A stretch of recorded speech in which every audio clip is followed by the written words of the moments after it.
Good evening.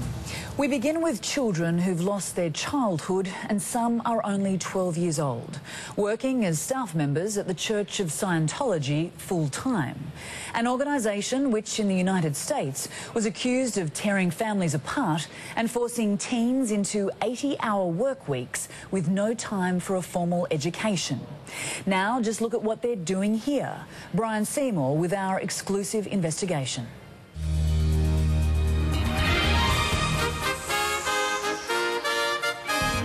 Now, this is one of the children walking across the road. Yeah. That is it? Okay. They're in an age where they should be starting high school, but they're working at the org full time. And long hours? Yeah, it's 8 or 9 hours a day, 5 days a week. For these kids? Yes. What are these kids doing in place of numeracy and literacy? How to be a Scientologist.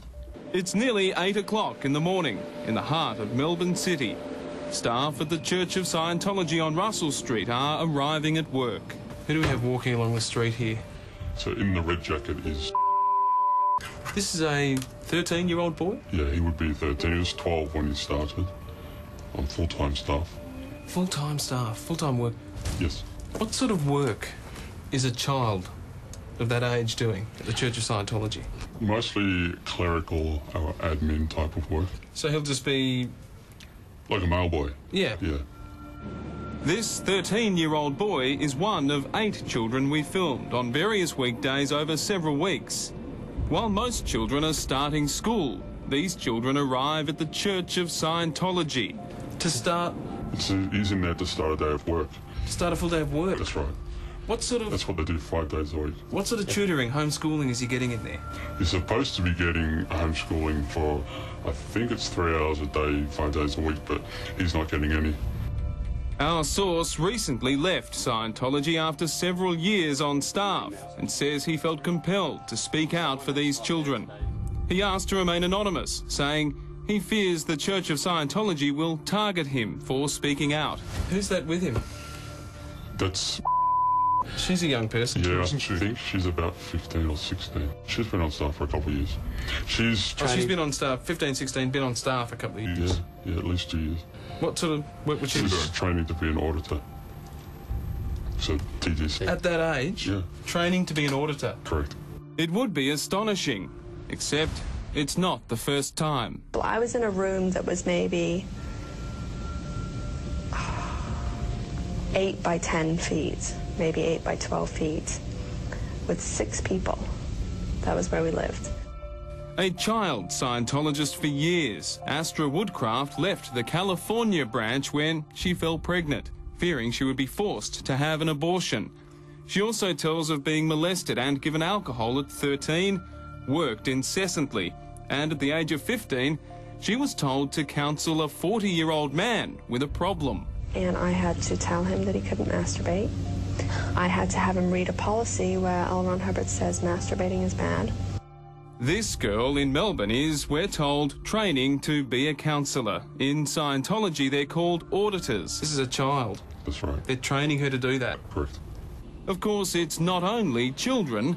Where are the families of these children? They're on staff as well. Your parents are there making a difference, working full-time at the org and then working full-time elsewhere to pay the bills. They've devoted everything to Scientology. It must be right. What is her role? Well, she oversees the legal side of things and the public relations side of things, external affairs. More than 24 other staff, adults, arrive for work as we watch. What sort of goods and services would he be selling? Auditing, mainly. Auditing? Yeah. His counselling sessions? Yeah. What sort of money is he bringing in? Oh, when they sell the auditing, they're going for a minimum of $25,000 in one hit from one person. $25,000? Correct. People pay this? Yeah, people... For this extended, intense counselling? Yeah, people max out their credit cards. According to the critics, this is Scientology's real purpose, to make money. It's a cash cow. What was it? It's a cash cow. Cash cow. As the staff meeting gets underway at 9 a.m, we see the most senior Scientologist here. She is from a group called the Sea Organization, or Sea Org, an elite corps based in Clearwater, Florida. And she's there to oversee the Finances. Because that's an important part of the church, isn't it? Yeah. How important are the finances to Scientology? Well, it's all about money. 12 or 8. Here we go sailing into weird territory. In the 1960s, Scientology founder L. Ron Hubbard decided to live on a ship, this ship. Thus was born the Sea Organisation, founded with Hubbard's first crew at sea. They lived only to work, for no money.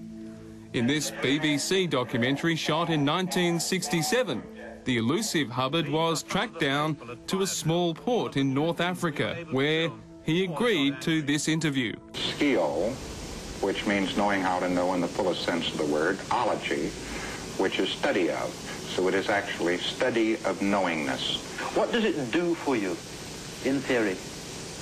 It increases one's knowingness.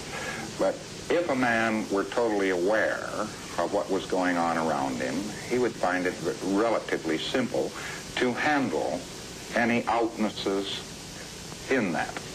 Even after 3 hours of talking, we never got an explanation from him that we could understand. Remember, this rambling raconteur is revered by Scientologists. He considered all children adults.